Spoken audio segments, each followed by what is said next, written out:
आएको साथी भाइ तपाईँ के सधैँ के जाँडमै डुबेर बस्ने हो हिजो आउँदा नि हिजो बोको जसरी कराउने अहिले के छ तपाईँ चाहिँ कलाको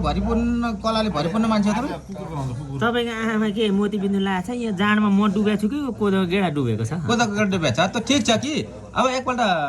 अर्को कला देखाउन सक्नुहुन्छ भाइ सक्दिनँ हजुर अहिले भ्याउँदिनँ म हिँडेको तपाईँ क्यामेरा बन्द गर्नुहोस् त क्यामेरा बन्द किन गर्ने क्यामेरा खोलेकै छैन हुन्छ हजुर हस् हजुर कभर बन्द गर्नुहोस् त्यसो भए हुन्छ हजुर हस् हजुर अनि के अरू कुनै कला छ भाइ कला त मसँग कला र गला भएकै मान्छे हुँ ज्यू तर अहिले म अहिले देखाउने ठाउँमा छुइनँ मञ्चमा आउनु होला अनि देखाउन चाहिँ के देखाउनु पर्ने लुगा कुरो देखाउनु पर्ने त हो नि लुका कुरा जहाँ पाए त्यहाँ लुका देखाउन मिल्छ ल मिल्दैन नि छिटो छिटो मिल्दैन मिल्छ होला बालन ट्यापेको त ट्यापे होइन हामी दुइटै हामी मित हौँ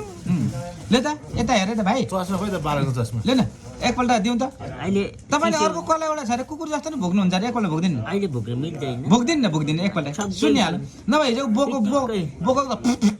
वाला नि गर्नु त हुन्छ म सक्दिनँ हजुर गरिस् भयो भइगयो नि त गर ल गर अहिले भ्याइँदैन हजुर ल हुन्छ हजुर हस् हजुर हस्